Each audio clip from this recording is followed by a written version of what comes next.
On va accueillir Guillaume qui va nous parler de navigation et de chirurgie d'imagerie 3D.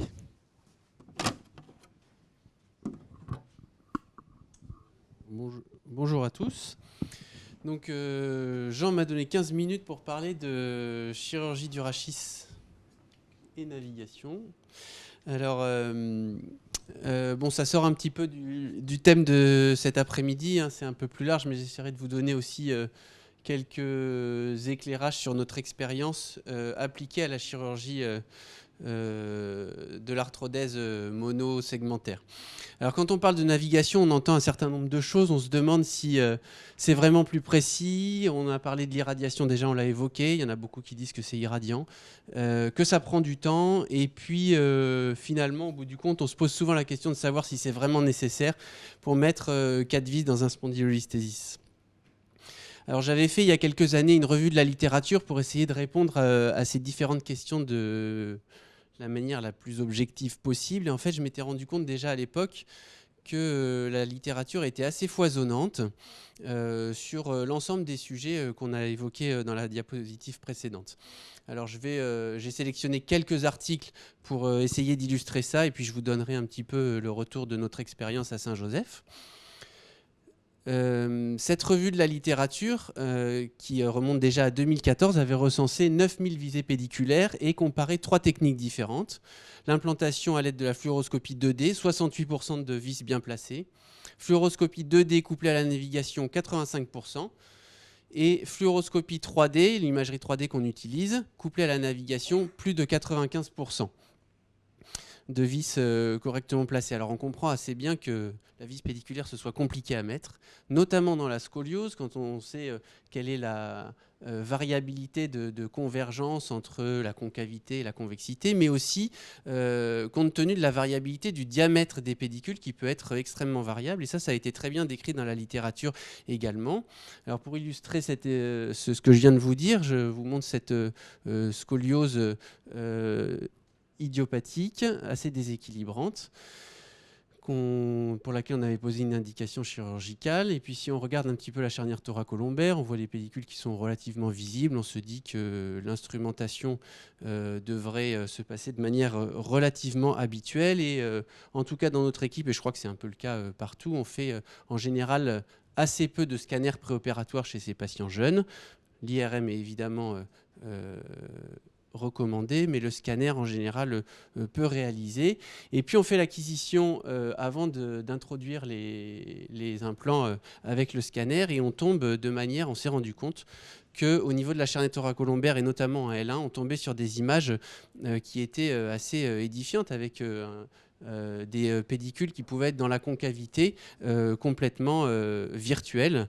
Et ça nous a fait poser beaucoup de questions sur le type d'instrumentation qu'on devait être amené à réaliser. Alors cet autre papier a bien mis en évidence que lorsque l'on compare dans la scoliose plus spécifiquement le taux de vis mal positionné extrapédiculaire selon qu'on utilise la navigation ou non, eh bien, il y a une différence nettement significative avec 2 fois plus de vis extrapédiculaires sans navigation. Et ce qui est assez interpellant, c'est que quand on regarde celles qui sont plus latérales, celles qui sont plutôt médiales, donc dans le canal, eh bien, le nombre de vis intracanalaires sans navigation est statistiquement significativement beaucoup plus élevé que lorsqu'on utilise l'OARM. Alors ça a fait quand même poser un certain nombre de questions, je pense. Alors en pratique quotidienne, qu'est-ce que ça veut dire ? J'ai choisi cette patiente qui nous a été adressée dans le service il y a 1 an ou 2, patiente opérée d'une scoliose idiopathique dans un grand centre de chirurgie du rachis par des chirurgiens hautement expérimentés, et qui nous a adressé pour des douleurs rachidiennes persistantes. On ne savait pas trop quoi faire. Finalement, on finit par lui faire un scanner, et puis on tombe sur ces images. Alors je remonte du bas vers le haut, et je vous laisse juge de ces images. Et ma question, c'est est-ce que lorsqu'on opère ces malades-là, qu'on se retrouve devant cette situation, on a parlé de sinistralité ce matin, est-ce qu'on peut raisonnablement se dire qu'on s'est donné tous les moyens pour opérer cette patiente dans les meilleures conditions, quand on sait que dans des centres qui sont à 5 km, il y a la possibilité de disposer d'outils qui permettent de faire des visées pédiculaires complètement contrôlées sur ces images virtuelles et d'implanter les vis exactement là où on a planifié de les mettre. Alors notre expérience à nous, c'est très rapidement résumé. Entre 2013 et 2015, 400 rachis instrumentés, 60 chirurgies mini-invasives, 5 reprises pour vis extrapédiculaires. Alors il y a un biais parce que c'était le début de notre courbe d'apprentissage dans la chirurgie mini-invasive. 2016-2021, l'OARM est arrivé en 2016 dans le service. 1200 chirurgies instrumentées, près de 400 chirurgies mini-invasives, une reprise. C'était un malade qu'on n'avait pas opéré sous OARM pour des raisons organisationnelles. Est-ce qu'on peut défendre ça? Je ne sais pas. Alors, en termes d'irradiation, on en a parlé également. Il y a un certain nombre de papiers qui ont bien étudié ça. Cette équipe a mis en évidence que la dose reçue par organe en comparaison d'un scanner, et Bertrand a évoqué le fait qu'on faisait des scanners post-opératoires quand on ne disposait pas de ce type d'imagerie, était très nettement inférieure, quel que soit l'organe concerné. Notre expérience est la même. Je vous ai mis ici 2 rapports de dose. Le rapport de dose du patient qui a eu son scan post-opératoire avant sa reprise chirurgicale pour cette vis mal placée. Le produit dose longueur totale était de 1150 mg par centimètre. Ici, c'est le... Comment ça marche ? Ici, c'est le rapport de dose d'un patient opéré sous OARM d'une arthrodèse mini-invasive, 2 acquisitions en low dose et un produit dose longueur totale de 175 mg par centimètre, un rapport de 1 à 10. Alors vous allez me dire, l'irradiation du patient, c'est une chose, on s'en fout un peu, c'est une fois. Voilà, mais celle du chirurgien, c'est quand même autre chose. Nous, on va être irradiés toute notre vie à faire des acquisitions dans tous les sens. Cette même équipe a bien montré que lorsqu'on est derrière la zone, la console de contrôle de l'OARM, en fait, il n'y avait quasiment pas d'irradiation. Et puis, j'ai quand même cité le papier de l'équipe de M. Assaker qui avait étudié spécifiquement l'irradiation reçue en comparant 2 techniques pour l'arthrodèse mini-TELIF en utilisant la fluoroscopie versus l'OARM, aucune irradiation reçue par le chirurgien lorsqu'on utilise l'OARM et près de 4 minutes de scopie continue lorsqu'on utilise la scopie 2D. Voilà ce qu'il en est de l'irradiation. Alors bon, donc c'est pas trop irradiant, très bien, mais enfin ça prend quand même du temps et on n'a pas toujours, on peut pas toujours se permettre de rallonger les durées opératoires lorsqu'on a des programmes importants. Il y a aussi un certain nombre d'équipes ont travaillé là-dessus, ont mis en évidence que certes c'était un petit peu plus long, 2 minutes de plus pour l'installation dans ce papier, non significatif. En revanche, la durée de la procédure totale avait été significativement diminuée lorsqu'on utilisait l'OARM, de près de 25 minutes, et ça pour ce qui nous intéresse aujourd'hui, les arthrodèses lombaires, un étage. Dans ce même papier, ils ont bien montré qu'en fait, il y a une courbe d'apprentissage liée à l'installation, et qu'en fait, si la chirurgie est plus longue au début, eh bien, au bout d'1 an, les choses s'inversent et finalement, on finit par gagner du temps lorsqu'on utilise ces outils de navigation versus des chirurgies classiques. Alors dans le service, c'est exactement l'expérience qu'on a faite. Nous, on avait étudié la durée opératoire sur des chirurgies un peu différentes, de chirurgie du cotyle et du bassin navigué sous OARM, avec des installations qui étaient parfois complexes sur table orthopédique, en décubitus ventral. Et on avait mis en évidence sur la première partie de notre cohorte, les 30 premiers patients, qu'on mettait près de 25 minutes de plus quand on réalisait ces chirurgies-là. Et puis, avec le temps, ça remonte à 2016, maintenant qu'on a bien planifié les types d'installations, il nous arrive d'utiliser l'OARM dans 2 voire 3 salles en simultané. On fait une acquisition pré-op dans une salle, on navigue un rachis, on fait un contrôle OARM dans une autre salle pour un cotyle, l'OARM revient dans la première salle pour faire le contrôle post-op. On n'a pas la chance comme au CEDRE d'avoir 2 OARM, mais enfin on y arrive et finalement on s'est rendu compte là aussi qu'on gagnait, qu'on arrivait à gagner du temps. Vous avez vu sur la vidéo de droite, le temps que je vous explique que ça prenne pas tant de temps que ça, on a réalisé l'acquisition pour une arthrodèse mini-invasive. Alors, quelle est notre expérience? Si on pense que c'est bien, qu'est-ce qu'on fait avec cet outil de navigation?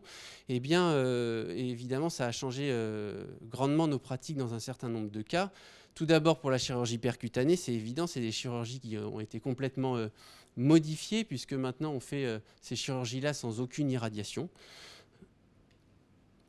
Également, dans des chirurgies un petit peu plus, anecdotique, où on peut être amené parfois paradoxalement à mettre moins d'implants quand le corridor d'implantation on se rend compte qu'il est complètement impraticable. Et bien ça va nous permettre d'anticiper, au lieu de se retrouver dans une situation compliquée, de changer notre stratégie et d'utiliser d'autres implants.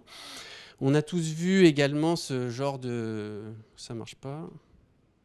Ce genre de radiographie avec des vis d'extension iliaque qui sont parfois un petit peu acrobatiques, originales, qui finissent dans la grande échancrure. Et on sait que c'est difficile de faire ces montages lombopelviens.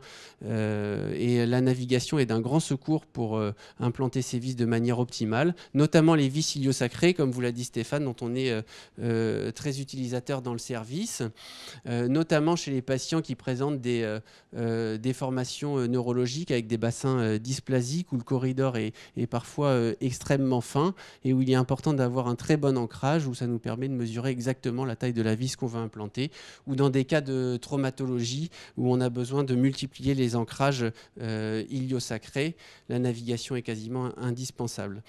Et puis, quand on parle de navigation, en fait, ça Bertrand l'a également évoqué, et Guillaume ce matin aussi, il ne s'agit pas que de navigation, il s'agit aussi de contrôle 3D opératoire. Et ça, c'est d'un grand secours. Alors, si contrôler la réduction d'une fracture thoracolombaire ne pose pas trop de problèmes sur un cliché de profil, en revanche, quand il s'agit de contrôler la réduction au niveau de la charnière cervico-thoracique ou au niveau du bassin, souvent, on a extrêmement de mal à avoir une image tout à fait correcte. Et d'avoir un contrôle 3D de la réduction avant de réaliser sa synthèse, c'est évidemment un confort extraordinaire. Ça permet également de contrôler la libération. Ça, c'est exactement l'exemple qu'a évoqué Guillaume ce matin. Alors là, j'ai un exemple de rachis cervical. Ici, voici un autre exemple. Et moi, j'ai eu les mêmes déboires que Guillaume. J'opère ce patient. Je fais un contrôle opératoire. Je me rends compte que l'ostéophyte supérieur est quand même très insuffisamment réséqué. Ça me permet de reprendre la libération, de refaire un nouveau contrôle et puis de fermer mon patient en étant absolument certain que j'ai réséqué l'intégralité de la zone compressive. Un autre exemple ici un peu différent, ce patient qui présentait cette pathologie cervicale avec de très gros ostéophytes antérieurs qui m'ont donné beaucoup de mal pour repérer la ligne médiane. Je fais ma libération et voilà ce que j'obtiens. Manifestement, c'était très insuffisant en médiolatéral. Même chose, je continue ma libération et puis ça me permet d'obtenir une libération qui est relativement correcte en fin de procédure avant d'avoir refermé le patient. Alors finalement, en dehors de ces cas qui sont un peu loin du sujet qui nous intéresse aujourd'hui, est-ce que pour mettre 4 vis dans un spondylolisthésis, c'est réellement absolument indispensable? Eh bien moi je pense que oui, pour plusieurs raisons. D'abord parce que chirurgie mini-invasive et spondylolisthésis, ça ne veut pas forcément dire simplement 4 vis. Parce que quand on parle de chirurgie mini-invasive, on essaye d'être le plus précis possible dans l'incision. Et moi, en fait, je fais l'acquisition avant même d'avoir fait quoi que ce soit. C'est le premier temps que je fais. Et donc, même l'incision cutanée, je la navigue. Ici, là, la flèche rouge, elle vous montre cet espace de Wilsey dont on a parlé. Et on voit très bien ce sillon graisseux sur le scanner. On peut exactement le chercher avec le palpeur. Et être exactement dans le sillon, à l'endroit qui va nous amener juste dans la bonne balistique pour mettre les vis pédiculaires. Parce que parfois, ça reste difficile, même sur un étage L4, L5, d'implanter des vis, parce qu'on peut avoir une vertèbre L5 un peu dysplasique, avec des formes corporéales un peu triangulaires, et que ça peut obliger à modifier son point d'entrée un peu plus latéral et avoir une vis plus convergente pour avoir une bonne tenue dans L5. Parce que ça permet de naviguer la libération. C'est important quand il s'agit plutôt de spondylolisthésis dégénératif et qu'on a planifié de faire une libération bilatérale lorsqu'on les fait par voie mini-invasive et par un abord unilatéral, c'est important d'avoir un contrôle contralatéral pour savoir jusqu'où on est allé dans la libération. En fin de procédure, de bien vérifier qu'on est allé jusque dans le récessus contralatéral, à l'aplomb du pédicule, au-dessus et en dessous de l'étage opéré. Parce que, Bertrand l'a dit également, c'est quand même confortable de pouvoir implanter sa cage exactement à l'endroit que l'on souhaite sans ne réaliser strictement aucun rayon. Et puis enfin parce que, avant de fermer, on va faire un contrôle qui nous permettra de vérifier nos vis et de la qualité de la libération. Alors, je pense que vous aurez largement compris que je suis un fervent défenseur de la navigation. Moi, ce que je crois profondément, c'est qu'on a beau être les meilleurs chirurgiens du championnat, si on continue d'opérer les yeux fermés, on a toutes les chances de jamais être aussi performant que le chirurgien de National 2 qui va opérer avec un outil de navigation. Alors ça ne rend pas pour autant la chirurgie plus facile, je crois que ce serait une erreur de croire ça, mais ça diminue très nettement la courbe d'apprentissage, le degré d'incertitude. Et en conclusion, ce qu'il faut retenir à mon avis, c'est qu'on doit apprendre à naviguer, que ça représente un investissement conséquent, à la fois financier, ça c'est certain, mais aussi pour toute l'équipe, mais que passer la courbe d'apprentissage qui est finalement pas si longue, on apprend énormément de la navigation et ça nous fait considérablement progresser. On fait certainement des choses qu'on n'aurait pas fait sans cet outil. Voilà, je vous remercie.